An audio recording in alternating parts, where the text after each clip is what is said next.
questions. All right, I'm jumping right into it, and I am ready. So, we have the first question, and I'm just going to read them and answer. All right. As you guys do, please feel free to keep the comment section buzzing with your own comments and all of that. And if you have questions, please drop your questions in the comments, and I'll be glad to take those questions. I'll give them preference rather, to the ones that already came in earlier. So, yeah, that's just because you're here right now. Whichever, we'll try and manage all of them. So, first question. There's a lady I was really in love with. She never agreed to the relationship, but also didn't say she was not interested. So she didn't say yes and she didn't say no. I put up a post on my status some 2 or 3 weeks ago about somebody. What did he say again? About people who don't want you, yet they don't want to leave you. Okay, that is what this question is about. She's not saying yes, but she's not saying no either. He said she kept giving mixed signals, and this happened for about 1.5 years. Oh, wow. You're one patient guy. I mean, you mean business. Wow. Happened for about 1.5 years. And then one day she told me she was engaged to be married to someone else. I was confused and shattered.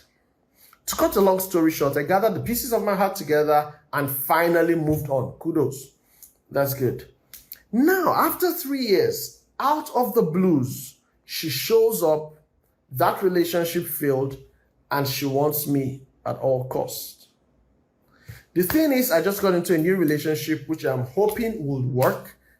Now I feel confused because I really loved her then, and I know her well. Unlike this new relationship that I'm still skeptical about. What should I do?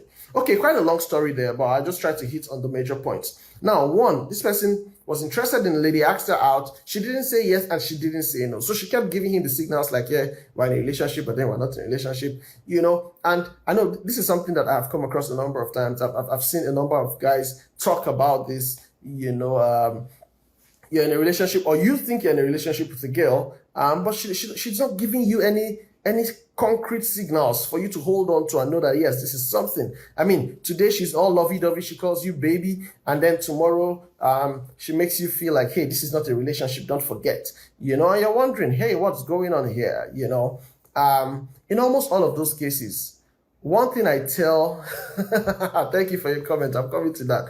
One thing I tell people, the number of guys who have shared these kind of stories with me, one thing I tell them is, if she's not convinced, give her time. Okay, give her time. But then if she's not telling you a clear yes, and she's trying in other ways to benefit from the relationship without giving you a commitment, then it is because she's not convinced that you are the one. She really doesn't want you, but you are convenient to have around. You're a good guy, you're cool, you stand a chance. If others fail, perhaps you stand a chance, So yeah, it's convenient to have you around. She likes what you bring to the table. You're kind-hearted, you're a good guy. Once in a while she can just, have you to lean on. But then she's not convinced about you. You're not the one in her life. You're the second or third option, perhaps. So if those ones that she's really looking for fail, then she will come to you. All right. It's one of those cases of the person I love loves somebody else.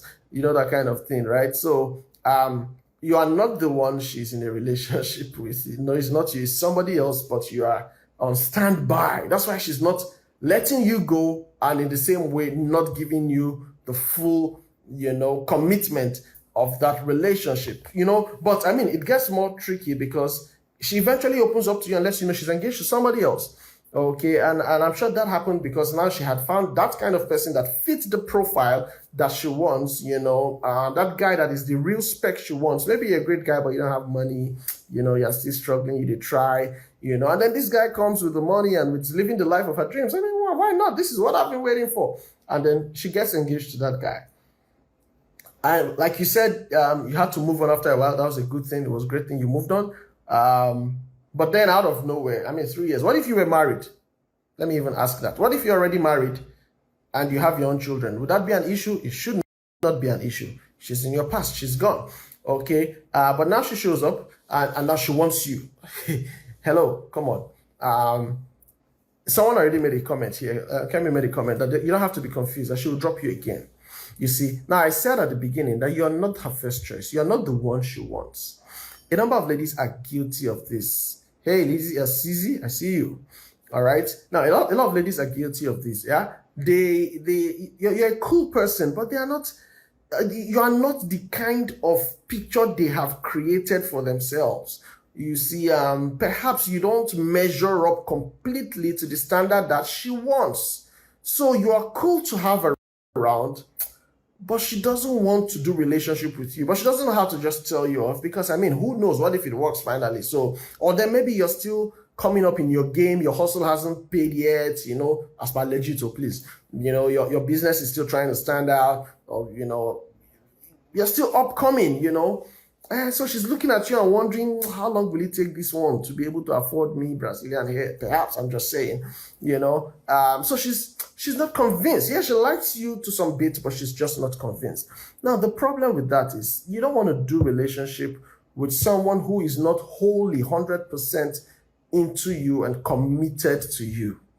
As a matter of fact, no matter how the person professes that love and commitment to you with their words, if their actions don't match it, please, that's a flag for you. You want to slow down. You want to observe this person well and be sure you're not being used, you're not being deceived.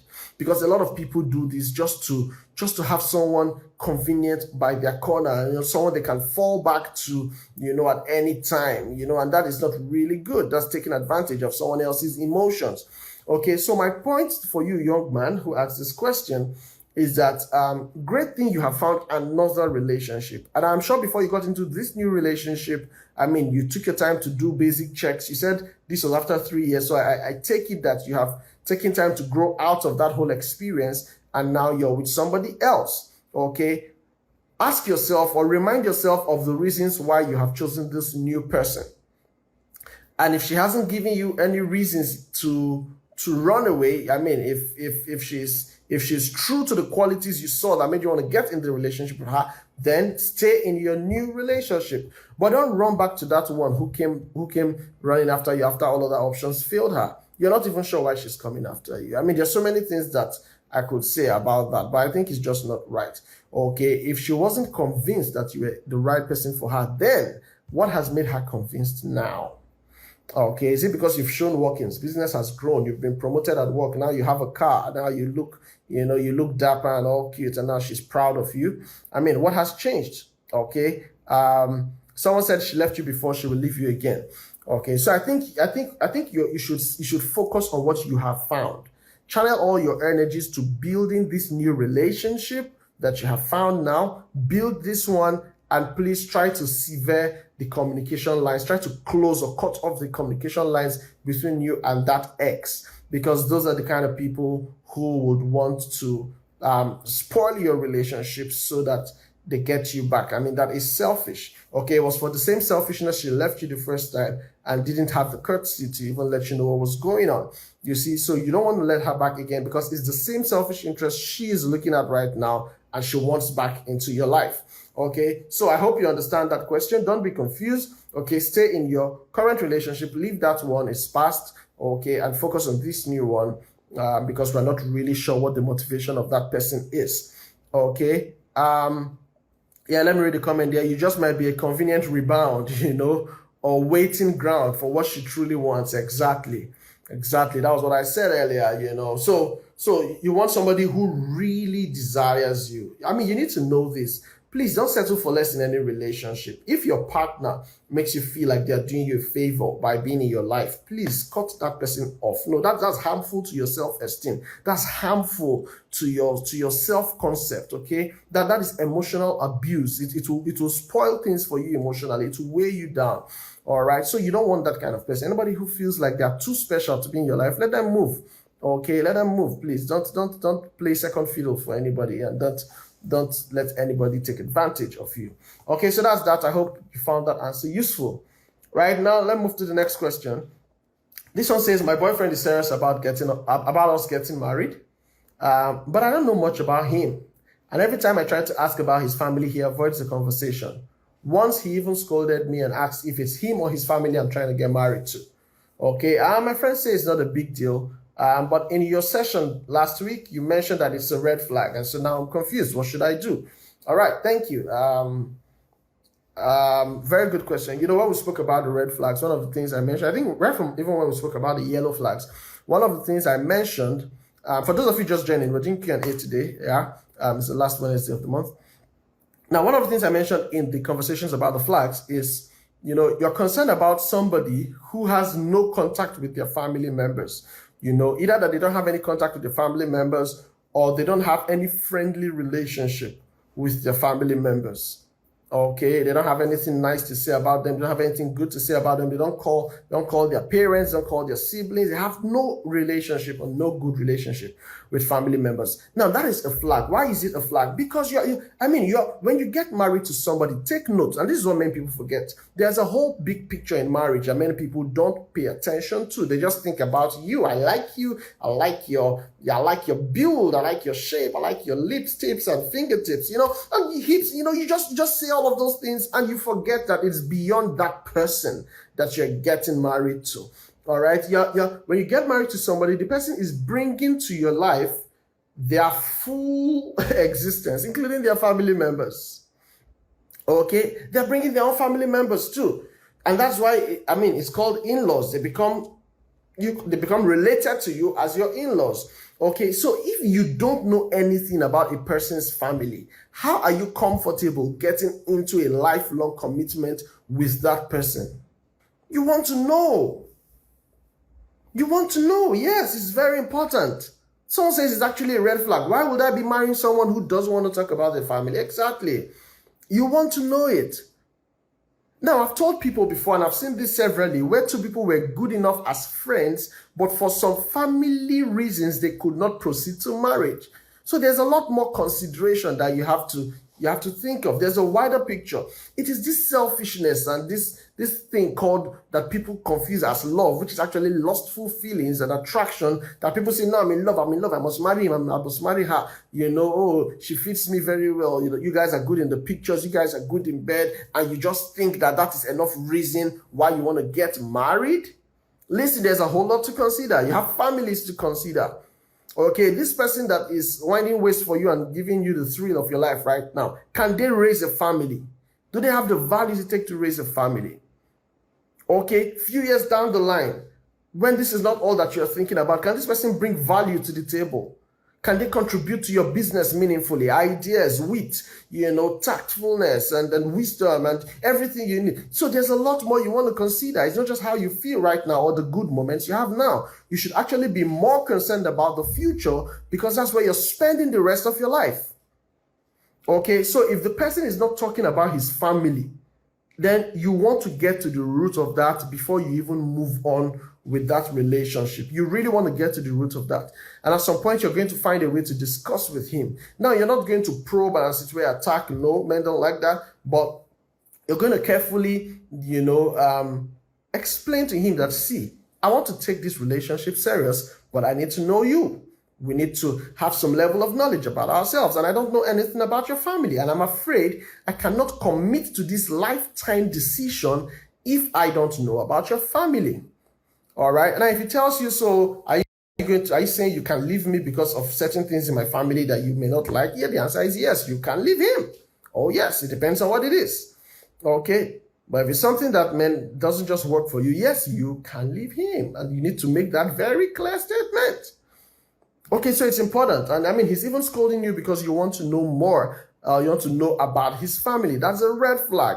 What is he hiding? What is the issue? What is wrong? What could have been so bad an offense that makes him just dislike the family, or that makes him avoid the family conversations? You want to know a lot about that, because family matters a lot in marriage. You're not just marrying your spouse, but you're going to become members. You're going to become extended family members. Okay, so it is important you find out, because these are the people you're going to call family. All right, you're going to be visiting with each other. Like I tell ladies sometimes, when you're pregnant and you give birth, his parents or his family, his mother, his sisters, perhaps, are going to come visiting, and stuff like that. If you don't have a good relationship with them, how are you guys going to go through that period together? There's a lot you have to think of there. So if he's not talking about his family, please don't be confused.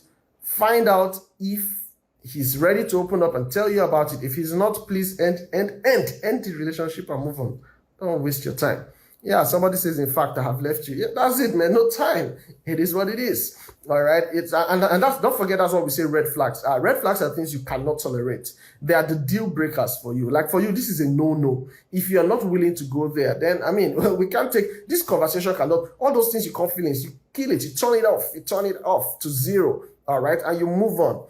All right. If not, you confuse yourself. You will know that I don't want this, but your feelings keep pushing you there. Your feelings keep how do they say, carry your feelings, they carry you where you no want to go ahead. Your feelings will be carrying you and be leading you up and down, so you decide, take that decision, end that thing you call a relationship, and then please move on to somebody who will be more ready to introduce you to their family. All right. Next question. I have a great relationship. Yeah, I like the way it's going today. Maybe I'll be able to take more questions this time. I have a great relationship and we should have been married by now, but his mom insists he can't get married to me because I'm Catholic and they're Pentecostal. Well. We have tried different ways to convince her that denomination shouldn't be a problem, but she has refused to give her blessing for this marriage to happen. We've been on this for almost a year and I don't know how much longer to wait. Time is not on my side and I fear the thought of getting into a new relationship if this one doesn't work. Great relationship, but mother doesn't give her blessings. The fact you're speaking about his mom, I take it that maybe the father isn't there, or maybe he's not there, or he's late or something. Okay. Now, I was going to say if the father is there, then try to go through the father. If the mother is not agreeing, then try to. Now, this is not you. Let me just establish this. Since it is your fiance's, your fiancé, yeah, the man's mother, which who is not allowing you guys to get married, what you want to do is let him fight that fight. All right, that is something, that's a deliverable for him. Let him handle that deliverable. Let him go find all the ways possible to his mother's heart and convince her that you're the one he wants. That, I mean, and that's his fight. All right, really, it's not yours. You're not the one who's to go convincing her that, please now accept me, I will try for you, I will be a good daughter-in-law. No, that's not your headache. Let him fight that fight, okay? But for him, if he can hear me, or if you're going to tell him the answers I'm saying, let him find all the ways possible to reach out to her, to appeal to her, okay? Go through other family members she looks up to, go through the pastor of her church, if that person does not share the same idea with her. I mean, just look for somebody who has influence over her life, who can speak with her, try to win that person over, and then see if, that person can convince her to just allow you. I mean, you try all the emotional persuasion you can give her. Mommy, this is for my joy and peace. Mommy, don't you want me to be happy in this life? Just say all of those things. Find a way.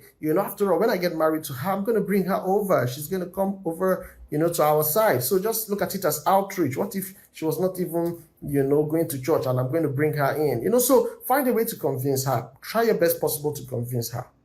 All right, because all that I'm saying is to the guy, because if she insists that she doesn't give her blessing, then that relationship would need to come to an end. Okay, I will not tell you to get married without parental consent and blessings.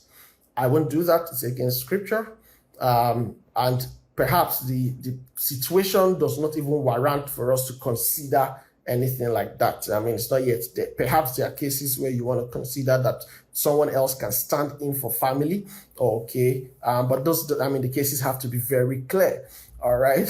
Someone said the owner of the mother is the owner of the challenge, all right? Don't pressure him, but time is ticking. Yeah, that's very key, So like I was saying, if you've tried every means possible and she's not agreeing, you guys have to move on.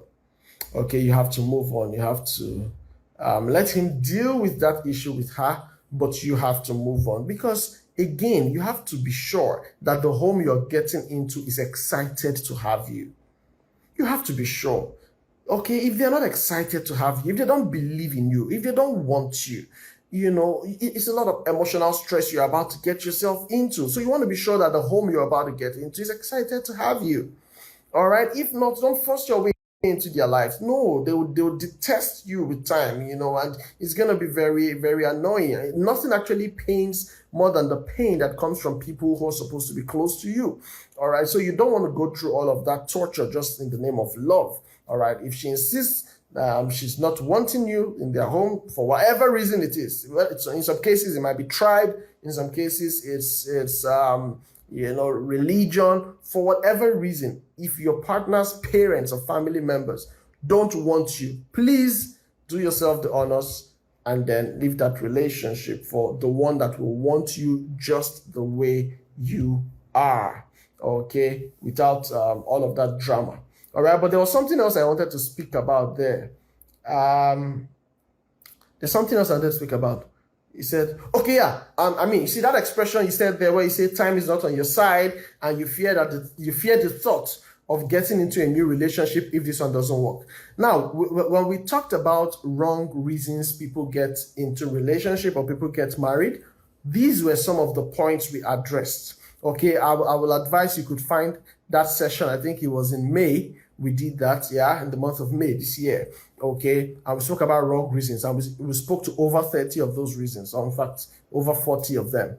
All right, now, these 2 points: one, time is ticking. 2, fear of not getting a new one if this one doesn't work. Now, please listen very carefully. I don't know your age, but you are not in competition with anybody. One of the pressure you want to save yourself from is the pressure of time is not on my side.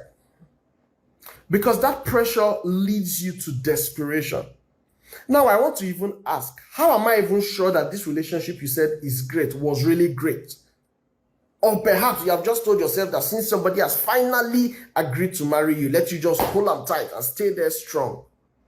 Because if you took this relationship decision out of the pressure that time is ticking, then I will be concerned about your reason for getting in a relationship. Because, like Dr. Kingsley would say, if you get into a relationship for the wrong reasons, you are most likely in a relationship with the wrong person. Okay, so I'm just saying, all right, you have to deal with that pressure. Don't let it move you to become desperate and to start feeling hopeless and helpless in this world. Like we tell people, you want to be sane in your relationship. Yeah, Kemi, you say that fear is real. See, that fear is real. I understand. Okay, but take note, take it from me. You see, this marriage talk and what people go through in marriage, we cannot say enough of it. We cannot say enough of it. It's from outside that people look at other people's marriages and say, oh, it's very fine, it's very beautiful. When you get close, you might not like some of the things you see. In the past few weeks, online, I have seen not less than 5 cases of marriage breaking up, relationships sparking up, domestic abuse. One even murdered his wife. I've seen several of these cases. And every time I see these things, my heart just breaks because I keep telling myself there are always signs. People just neglect the signs. There are always signs. There are always pointers. There are always things that should tell you that, hey, don't go ahead. But a lot of people neglect these things because of these same pressures that, that they allow themselves to get under age. Time is not on my side. What do you want? Do you want to have a normal life? Or do you want to get into a relationship or get married and be depressed for the rest of your life? You want to think about that. All right? And don't make marriage everything. You must not get married to fulfill your destiny in life. And I make this point very, very, very boldly, because 2 of the very principal characters in the Christian faith did not get married. Jesus did not get married. Apostle Paul did not get married. I don't need to give any other examples after I've given you these 2. So my point is, don't make it that biggest thing in your life that if you don't get it, everything is spoiling, everything is falling apart. No, don't do that, so that you don't get yourself into desperation. When guys see desperate ladies, they are very easy praise for them. Very easy. They pounce on them, with that same vulnerability, pounce on them and leave them again worse off than they met them. Okay, so I mean that statement you made there just triggered all of this explanation. I want you to know that whether or not time is ticking, time should tick. That's what it does. Your life is not in competition with anybody. You want to rather stay and make the right decision. I tell people that you don't make lifetime decisions in a hurry. No, you want to take your time, consult properly, pray, be sure that you're being led, you're being guided, by God's Spirit, and there's peace in your heart about this matter before you make that move. All right. And then the thought about not getting into a new one, I hear people say that a lot. Like, how do I start afresh? How do I just start another relationship? Please, my brother, my sister, that is what you will do. You will start another one now. If you ended a relationship with somebody at level 9, 9 out of 10, and then you start a new relationship, do you think you want to carry that new relationship and put at level 9 and move on from there? No, you will have to start afresh. Now, these are part of the things that make for emotional strength. All right? How that you're able to talk to yourself, play all the options, take the hard decisions, and stick to it. It will do you good ultimately. It will do you good. Kevin is just cracking me up. She said it's easier said, but especially when emotions are taking us to where we don't know. We spoke about this earlier. See, you don't want to be led by your feelings. You don't want to be led by your feelings. Your feelings they don't have regard for what's important to you. Your feelings have a mind of their own. If you allow them lead you, they will lead you to where you don't know. Okay, so please, I like to de-emphasize, feelings, emotions, romance, sex, in relationships that are headed towards marriage. Why? Because what you need for marriage is more than the feelings. It's more than the feelings. It has to be a sound decision.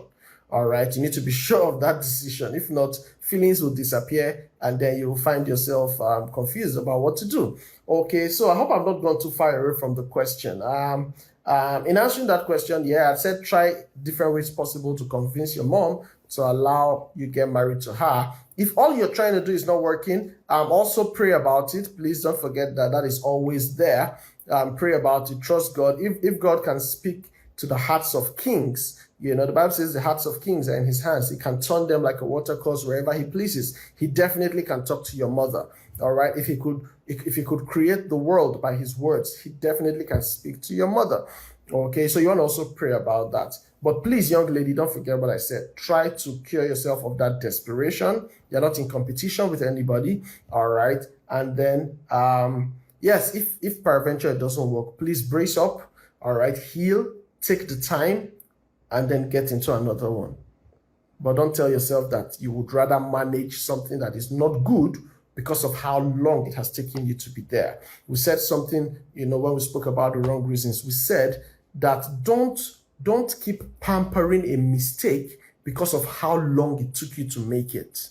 If it's a mistake, if it's detrimental to your health and to your life, if it's going to destroy you, drop it like hot potatoes and move on. All right. Yeah. So let me take the next question. I thought there was a comment that came in. Let me see what someone said there. Okay. So let me take the next question.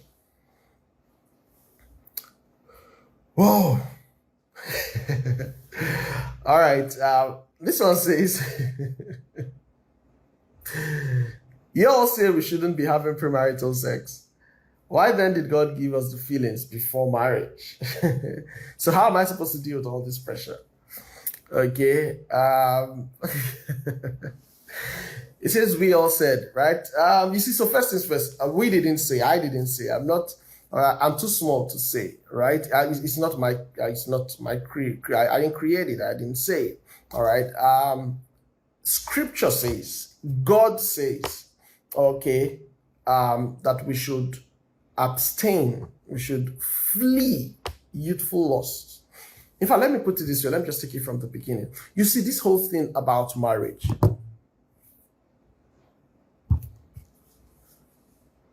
Okay, oh my, I just saw that the audio wasn't on since. Oh my, I'm so sorry, guys. Over 30 minutes gone. Okay, back to this. What was I saying? So let me read this question again, for the sake of those who may be listening on the audio.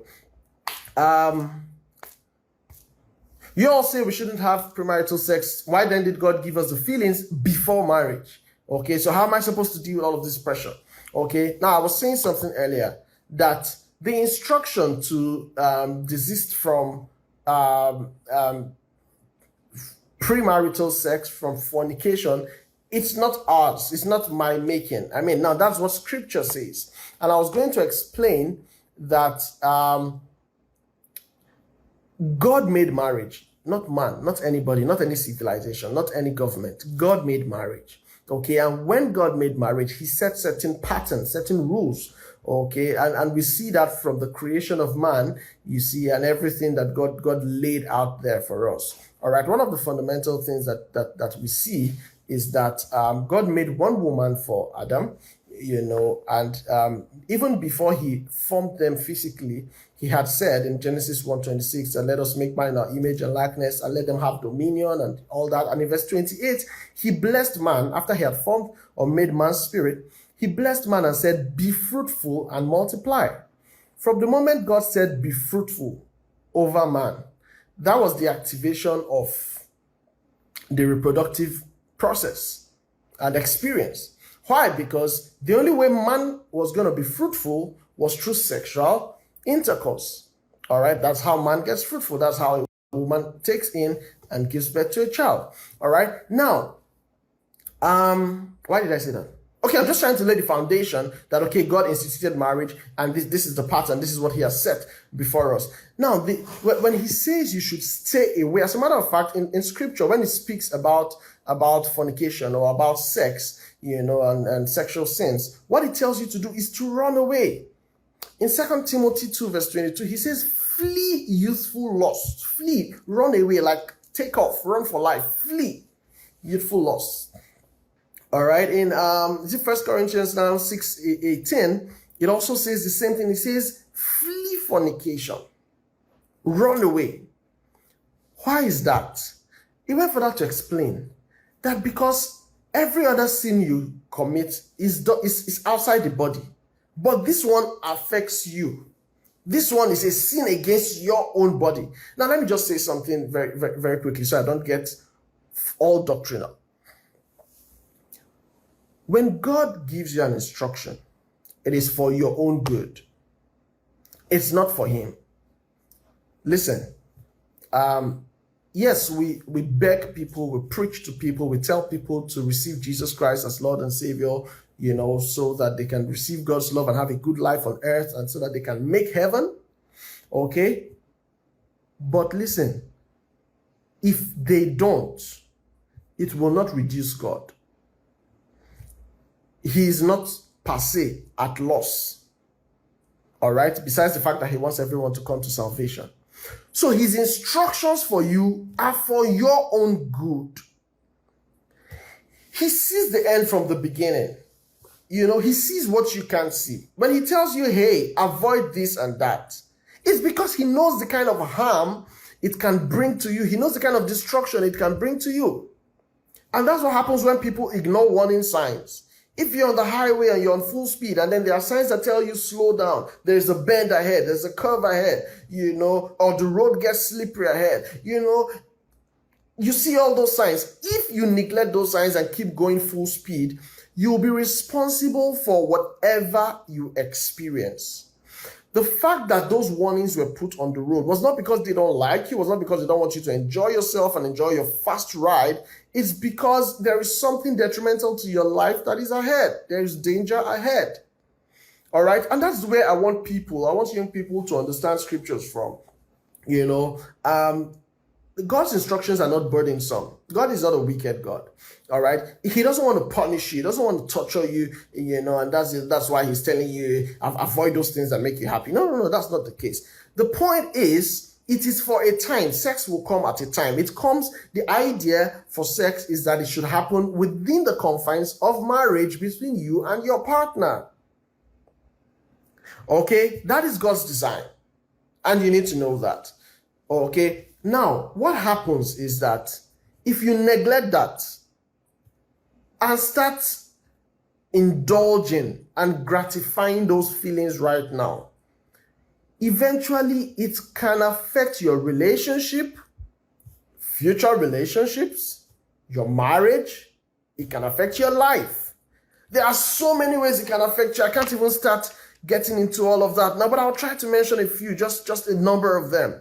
Okay, now let me use this analogy. You have a small child in the house, okay, and there's a pot on the fire. You're cooking, and the child gets into the kitchen and wants to go and grab that hot pot that is on the burner. What would you do? You're going to stop the child. And even if the child is crying, you don't mind the child crying at that point, but you don't want them putting their hands on fire, on something very hot, on hot metal. Okay? Now, when you keep stopping that child from touching the fire, okay, they may not understand why, but you who knows the bigger picture, you have very clear reasons why you don't want them to do this. If they do it, it's not your hand that will be burnt. All right? It's their hands that will be burnt. All right? They are the ones who feel the pain.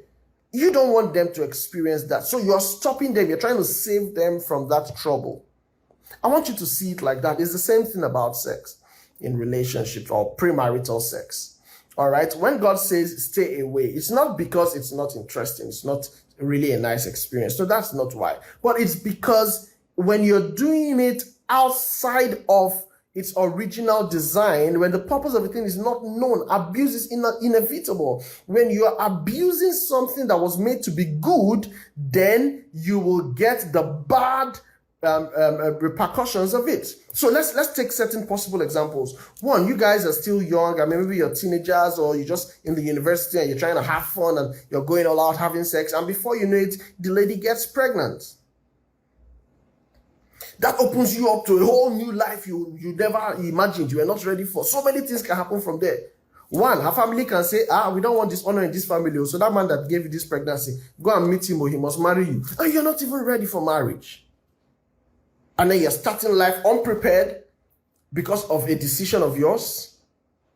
And I hope you know that can spiral to so many other destructive things. She's going to be there in the house with you. You don't like her. You're not happy anymore. You know, you talk to her anyhow. You treat her anyhow. You treat the baby anyhow. Just because you feel like these people came and messed up your life. They've spoiled your flow. And, you know, it's just so many things that could just be happening. You see? So, the instruction is for your own good. Or, I mean, you the lady, what if you can't continue with school because of the pregnancy and you have to stop and then, I mean, it just changes your whole life. You defer your schooling or you can't even continue at all. And then your dreams and all of the great things you're thinking about yourself have to be adjusted simply because you guys couldn't control yourselves. Do you understand what I'm saying? Now, what if it's not even pregnancy? What about the STIs? What if it's an STI that is just, you know, incurable, it can't be treated, and then before you know it, you're seeing, as it were, the doctor tells you, hey, these are the number of weeks or months you have to live. Do you understand? What if it's all of that?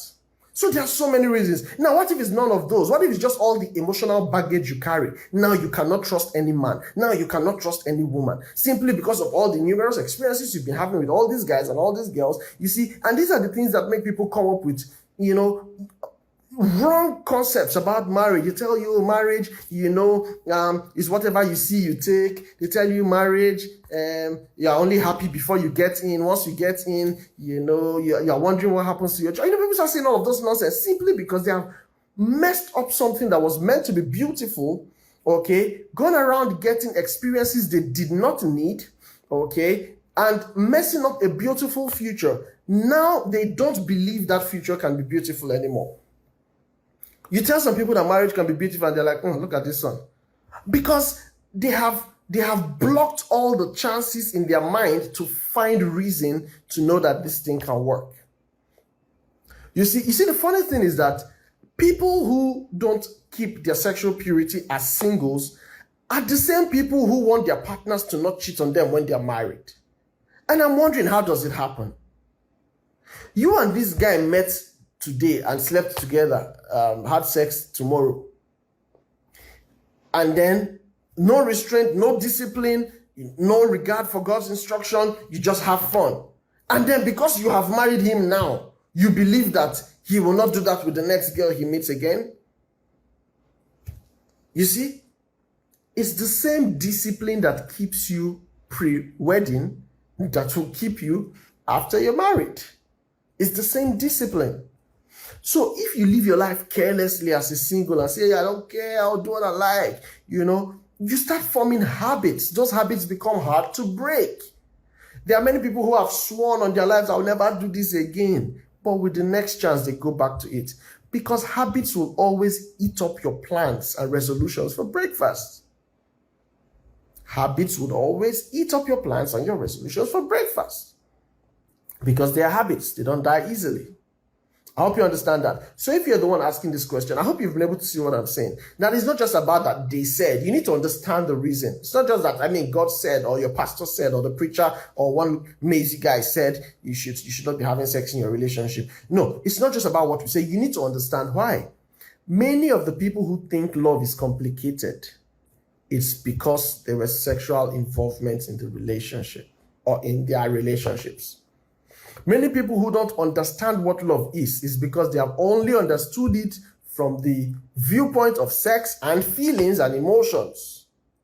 That is why some people don't know what commitment is in a relationship. You are seeing somebody, it's supposed to end in marriage, but another more attractive person comes, suddenly you cannot sleep well again. Anytime you close your eyes, the other one you're seeing, and then you start running after the other one. You see, because that discipline had not been internalized right from the beginning. I hope you understand what I'm saying. If you are a sex rascal before you got married, when you get married, you will still be that rascal. Okay? If in a relationship you never learned how to stay faithful to one person, or rather, you never learned how to abstain, not even stay faithful to one person. You don't need to. Okay? You didn't learn how to abstain. Who told you? How are you now sure that it is when you get married that a special grace and discipline will come upon you? It doesn't happen. Because negative habits have been built already. All right. So, I hope you understand the point. How you're supposed to deal with this pressure. Well, I've told you the purpose is for marriage. So, depending on what stage of your life you're at, if you're ready to get married, good and fine. Look for who's ready to marry you, and then you guys get married. Okay? That's what the Bible says, that if you cannot hold body too much, I beg, do quick and marry you so that you can go and be doing that thing you really want to be doing. Okay? So, yeah, get married and enjoy sex with your wife. Okay? Or with your husband, as the case may be. I don't know who. Is there any gender indication here? Okay, no. All right, so get married. Okay? Before then, know that what you're doing is for your own good. You will reap these benefits later. Trust me on that. And you see, that's a good thing about the wisdom of God. You might not understand it now, but when you go down the line, you will see why he said you should stay away from certain things. You'll see why he was leading you in a particular direction. Don't forget, you don't know beyond your nose, but God, who has gone into your future, who knows, all right, what would happen, what would be. He's the one who has told you, don't take this route, take this one. All right. It's just like you using the Google Maps when you're going somewhere, you don't know the way to that place, and you put it on the Google Maps, and the map tells you, turn right, and you say, no, I must go left because this road on the left is very fine. And you start going left. Sometimes the map will try to recalibrate, and sometimes a distance you should have gone in 10 minutes, you may end up going for 30 minutes because you faced the wrong direction. Anything you saw on that road, you would take it. Not because you were not led, but because you neglected the leading. I hope you understand that. So, what you should do is please trust in the wisdom of God and abstain. All right, trust in the wisdom of God and work on your mind. Okay, because everything happens in the mind. If you keep feeding your mind with negative thoughts, with thoughts that would provoke, sexual temptations and sexual thoughts, then that is what will happen. You keep being under that pressure. Okay, there were times in my life, and I say this, for a very long time as a young man, I stayed away from music videos. I just stayed away from music videos. I stayed away from movies. Why? Because it got to a point where there was no song you would see that the video did not have nudity or near nudity. You see, it was messing with my mind. I just couldn't understand. It was giving me ideas I didn't want. So I stayed completely away. That was my own way of dealing with it.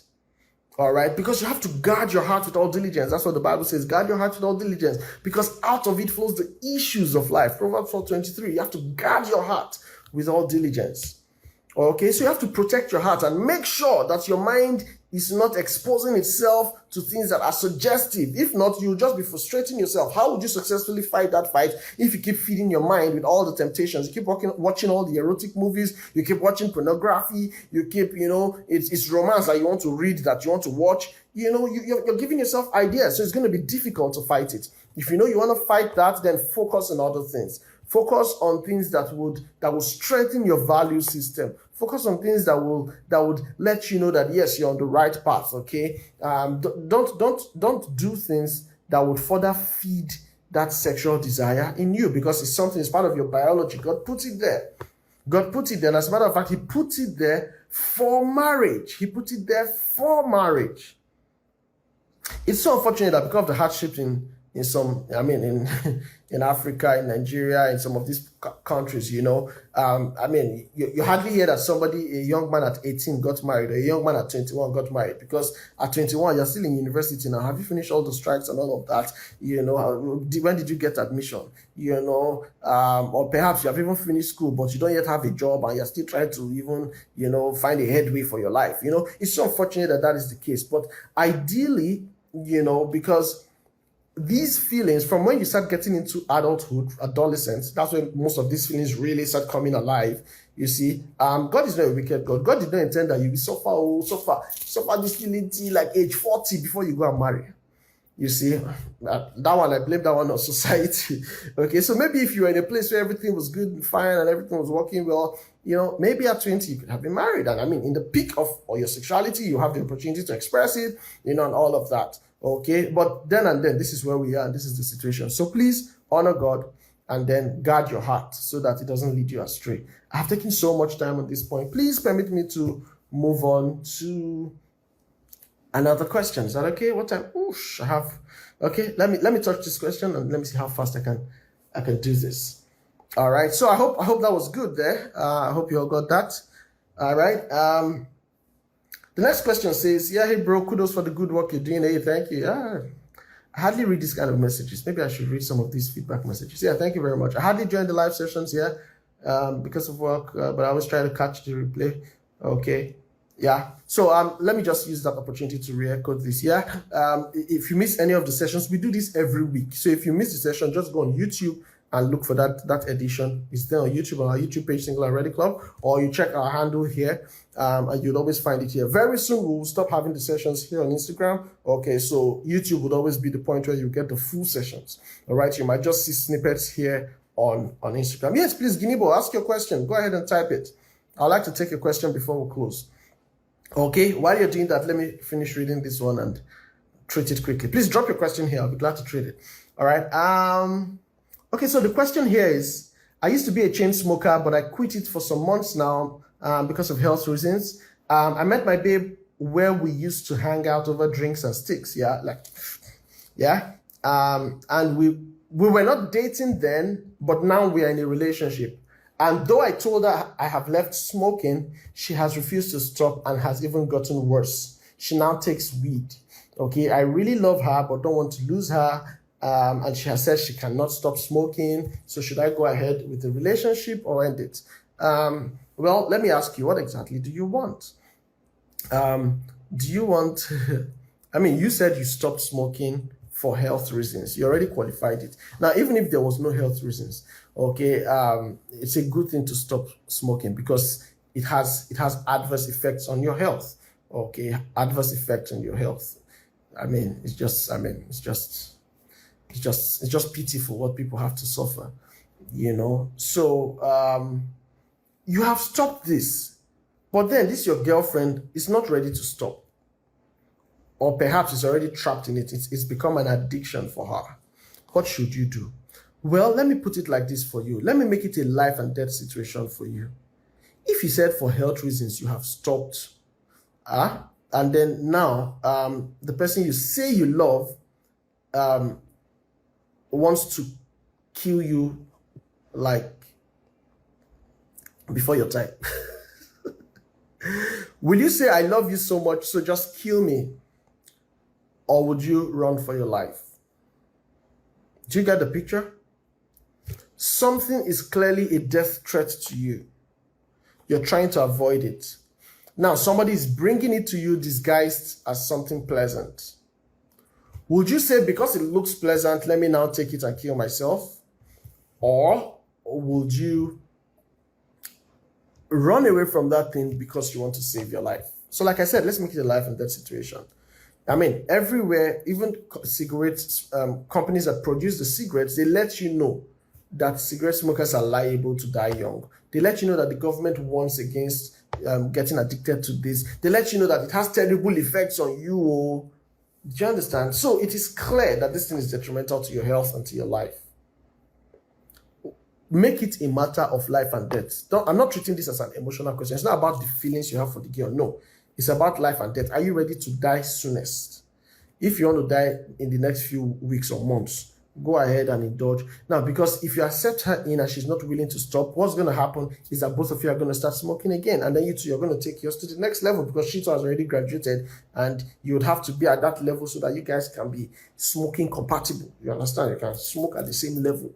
Do you understand? And so think about it like that. It's a matter of life or death. Do you want to stay there, kill yourself, or do you want to leave? If you choose life over death, and then you're going to tell yourself the hard decision. If she's not ready to quit it, she's going to be a negative influence on you, and you have to end that relationship. Let her go and meet somebody else who is still a smoker. They'll complement themselves, but not you, because it's going to be detrimental to your health. I mean, I hope that's as basic as I can put it. I hope that's clear enough. Okay, make it a life and death situation. Do you want to stay there and die, or do you want to live there and survive? All right. And then for her, if she's ready to get help, because I think this is an addiction case, you know, I don't do addiction therapy or counseling, you know, I can just give general talk about handling addiction. But what I will advise you do is seek proper professional help. Let them help her through that addiction. Okay, because it is detrimental to both your health if you continue in the relationship. All right, so let me take the question from Kinibo here. It says, is it okay if kissing is in a relationship since it's not sex? Is it okay? Well, I mean, what do you mean by okay? Who's gonna okay, let me put it like this. The Bible says, can a man walk on hot coals without his feet being burned?